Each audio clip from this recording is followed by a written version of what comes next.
140 शब्द प्रति minute dictation. Ready, start. महोदय, ब्रिटिश भारत में भी ग्रामीण क्षेत्रों के लोग राजनीतिक आकांक्षाओं की तरफ से सर्वथा उदासीन थे। हालांकि वे गरीबी और भूख से कराह रहे थे। कांग्रेस ने और रमेश चंद्र दत्त, दादा भाई नौरोजी, यहाँ तक कि विलियम डिग्बी सरीखे अर्थशास्त्रियों ने इन किसानों की गरीबी और दुर्दशा की चर्चा की थी, लेकिन रियासतों की गरीब प्रजा इन नेताओं के विचार क्षेत्र से बाहर थी। भारतीय राजनीति में गांधी जी के पदार्पण से ब्रिटिश भारत क्षेत्रों की जनता में एक नई चेतना जागृत हुई। देशी रियासतों में भी ब्रिटिश भारतीयों की राजनीतिक गतिविधियों के कारण कुछ सुगबुगाहट होने लगी। 1922 में देशी रियासतों के नेताओं की एक बैठक पूना में एन.सी. केलकर की अध्यक्षता में हुई। रियासतों में नागरिक स्वतंत्रता लेस मात्र भी नहीं थी। सभा आयोजित करने या अभिव्यक्ति की कोई स्वतंत्रता नहीं थी। अतः इन लोगों को ब्रिटिश भारतीय क्षेत्र में अपनी बैठक करनी पड़ी थी। चेंज। इस सम्मेलन में अखिल भारतीय राज्य प्रजा परिषद स्थापित करने का फैसला किया गया, लेकिन इस फैसले को कार्यान्वित करने में कुछ समय लगा। ब्रिटिश भारत में असहयोग आंदोलन की जो लहर चल रही थी, उसका असर देशी रियासतों पर भी हुआ। धीरे धीरे प्रजा मंडलों, लोक परिषदों, प्रजा मित्र मंडलों, नागरिक अधिकार संघों आदि की स्थापना रियासतों में होने लगी, लेकिन ये संस्थाएं रियासतों के अंदर काम नहीं कर पाती थी। अतः वे पड़ोस के ब्रिटिश भारतीय क्षेत्र से अपनी गतिविधियां संचालित कर रही थी। प्रजा परिषद का अगला अधिवेशन 1926 में हुआ था। इसमें एक अखिल भारतीय संगठन स्थापित करने का फैसला किया गया।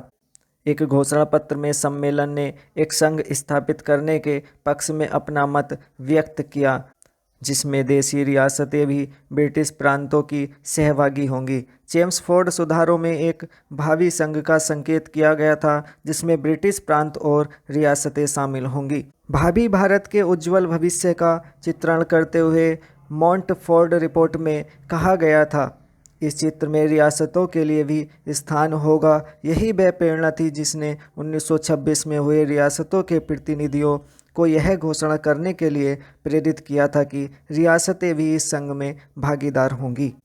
सम्मेलन में कहा गया कि सभी भारतीय रियासतों की जनता का लक्ष्य यह मांग करना और उसे पूरा कराना होगा कि भारतीय रियासतों को ब्रिटिश भारतीय प्रांतों के साथ समानता के अधिकार पर एक ही भारतीय राष्ट्र का अभिन्न अंग माना जाना चाहिए और राष्ट्र को सरकार में उत्तरदायित्व के बुनियादी सिद्धांतों पर आधारित होना चाहिए।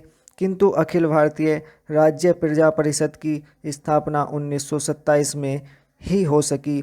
इसे रियासतों में एक संगठित आंदोलन की शुरुआत कहा जा सकता है। इसका पहला सम्मेलन बम्बई में दिसंबर 1927 में हुआ। इसका दूसरा सम्मेलन मई 1929 में बम्बई में ही हुआ। वस्तुतः इसके सभी सम्मेलन ब्रिटिश भारत में ही हुए। इस समय तक देशी रियासतों के बारे में कांग्रेस का रवैया अस्पष्ट सा ही था। चेंज। स्पीकर महोदय, मुझे बड़ी प्रसन्नता है कि आपके सौजन्य से मुझे खादी और ग्रामो उद्योग के बारे में कुछ कहने का अवसर मिल रहा है। ऐसे अवसरों का मैं स्वागत करता हूँ, क्योंकि मैं समझता हूँ कि हमारे देश की जैसी आर्थिक व्यवस्था है और उद्योगों संबंधी जैसी रूपरेखा यहाँ सदियों से चली आ रही है, उसे देखते हुए हमारे जीवन में इन छोटे छोटे उद्योग धंधों का बहुत अधिक महत्व है। हम लोगों में यदि ऐसी धारणा न होती कि आधुनिक युग में भौतिक प्रगति का प्रतीक औद्योगिकरण ही है, घरेलू उद्योगों के लिए स्थान नहीं, तो इस बात को इतना जोर देकर बताने की आवश्यकता नहीं पड़ती। यह धारणा भ्रमपूर्ण और निराधार है। यह स्पष्ट है कि भारत जैसे देश में जहां 80% लोग गांवों में बसते हैं और 70% से अधिक जीवन निर्वाह के लिए खेती और खेती से संबंध रखने वाले धंधों पर ही निर्भर करते हैं, औद्योगिकरण बेकारी की समस्या को हल करने की अपेक्षा अधिक जटिल बना देता है। इसका प्रमाण यह है कि इस देश में औद्योगिकरण यद्यपि तेजी से किया जा रहा है और आज हम बहुत सी चीज़ों में स्वावलंबी हो चुके हैं, तो भी हमारी बेकारी की समस्या हल नहीं हुई बल्कि बढ़ती हुई दिखती है। ऐसे देश में छोटे छोटे उद्योगों का और विशेषकर ऐसे उद्योगों का जो सरलता से घरों में और दूसरे धंधों के साथ किए जा सकते हैं एक विशेष महत्व है। यदि हम इस तथ्य को समझें, बिना अपनी सारी शक्ति औद्योगिकरण में लगाने का निश्चय करें और यह आशा करें कि इससे बेकारी की समस्या हल हो जाएगी, तो इसमें कोई संदेह नहीं कि अंत में हमें निराश होना पड़ेगा। जब तक बेकारी दूर नहीं होगी तब तक गरीबी भी दूर नहीं हो सकती, क्योंकि देश में चाहे जितना भी धन हो वह उन्हीं लोगों में बढ़ सकता है जो धंधा करते हैं, न कि उन लोगों में जो बेकार हैं। और यदि कोई गरीब है तो वे बेकार अथवा अर्ध बेकार लोग ही हैं। इसलिए देश की संपन्नता और ग्रामीण जनता के हित में इस भ्रम का निराकरण करना आवश्यक है और ग्रामोद्योगों की उन्नति करने के हेतु भरसक प्रयत्न किए जाने चाहिए। चेंज इस दिशा में इन दिनों जो सबसे महत्वपूर्ण कदम उठाया गया है वह है भारत सरकार द्वारा खादी और ग्रामोद्योग मंडल की स्थापना। सरकार ने इस मंडल को स्थापित करके ग्रामों उद्योगों के महत्व को ही स्वीकार नहीं किया बल्कि उन्हें मान्यता देकर उन उद्योगों को उन्नत करने का दायित्व अपने ऊपर लिया है। जहाँ तक नीति निर्धारण का प्रश्न है, यह मान लिया गया है कि देश के सामाजिक और आर्थिक आयोजन में ग्रामों उद्योगों को स्थान मिलना चाहिए और इसके लिए सरकार यथासंभव साधन जुटाने की भी व्यवस्था कर रही है। प्रथम पंचवर्षीय योजना के संबंध में मैं अधिक कुछ कहना आवश्यक नहीं समझता।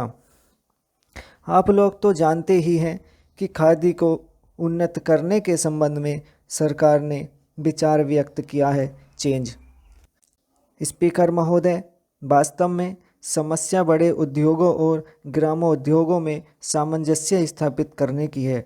सभी उद्योगों का उद्देश्य उत्पादन बढ़ाना और आर्थिक दृष्टि से देश को समृद्ध करना है। हमें देखना यह है कि इन उद्देश्यों की पूर्ति के लिए भारी उद्योगों और घरेलू धंधों को देश के आर्थिक जीवन में क्या स्थान दिया जाए। मैं मानता हूं कि ग्रामोद्योग तभी पनप सकते हैं जब उनके लिए पूरी सुविधाएं हो और एक विशेष प्रकार का वातावरण पैदा किया जाए।